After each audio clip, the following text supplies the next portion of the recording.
Sehr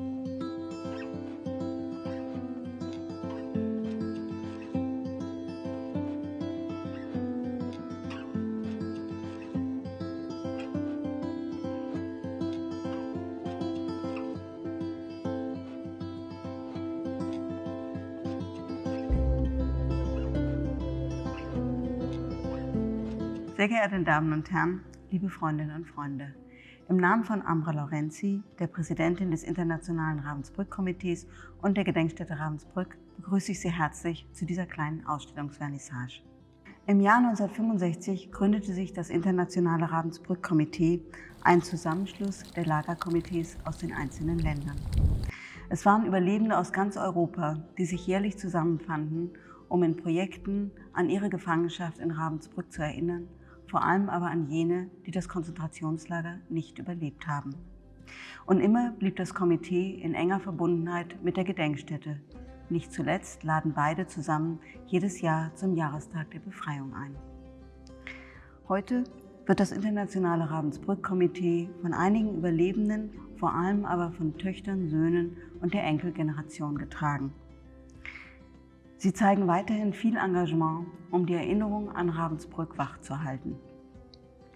Diese zweite und dritte Generation berichtet aus den Erzählungen ihrer Eltern. Sie haben aber auch einen eigenen Bezug zu Ravensbrück, denn dieser Ort, diese Geschichte prägt auch ihr Leben.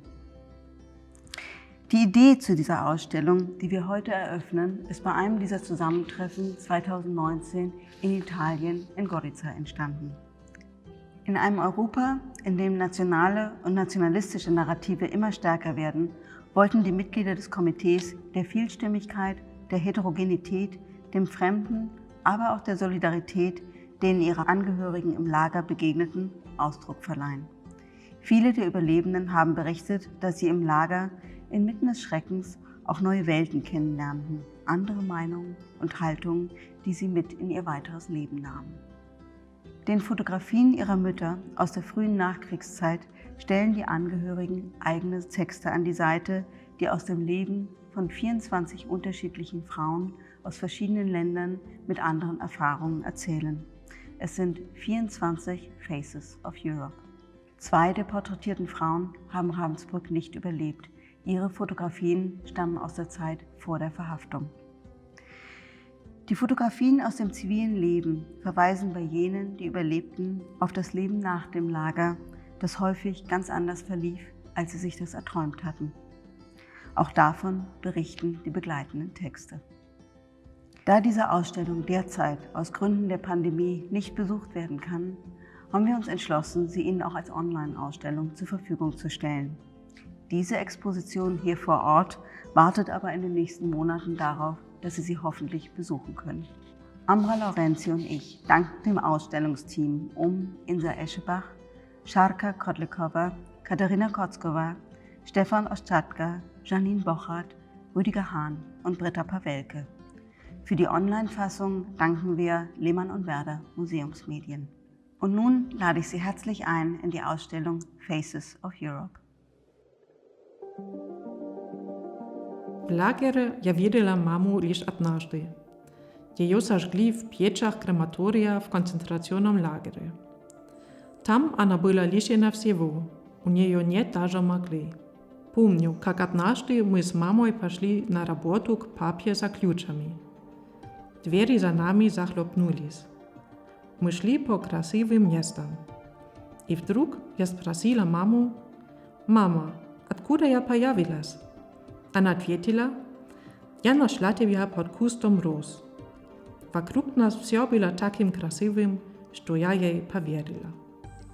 À la fin de l'année 1942, alors que toute la France était occupée par les Allemands, ma mère a décidé à 19 ans de rejoindre le réseau de résistance Century et l'organisation civile et militaire des jeunes en tant que courrier.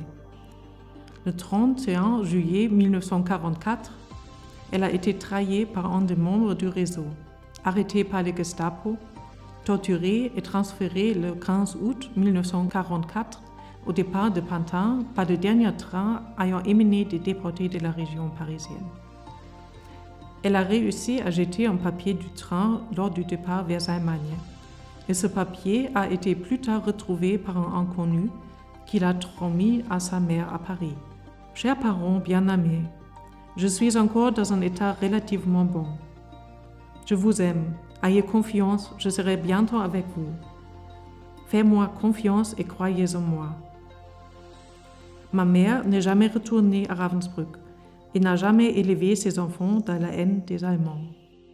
W końcowym okresie wojny, w 1945 roku, podczas Marszu Śmierci, moja matka wykazała się ogromną odwagą i siłą. Zdobyła gdzieś wózek dziecięcy i wiosła mnie, ponieważ nie potrafiłam chodzić. Pod koniec kwietnia 1945 roku wyzwoliła nas armia amerykańska. Meine Großmutter, Anna Burger, stahl in einer Verdunklungsnacht Decken für ihre Kinder.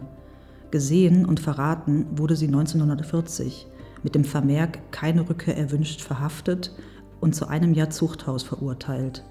Nach ihrer verbüßten Haftstrafe wurde sie in das KZ Ravensbrück deportiert, wo sie mit nur 30 Jahren durch eine Giftinjektion ums Leben kam.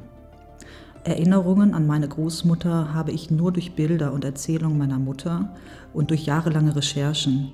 Wenn ich den Boden des KZ Ravensbrück betrete, stelle ich mir vor, ich bin bei meiner Großmutter auf Besuch. Mirella Stanzione. Data di nascita il 11 marzo 1927 a La Spezia.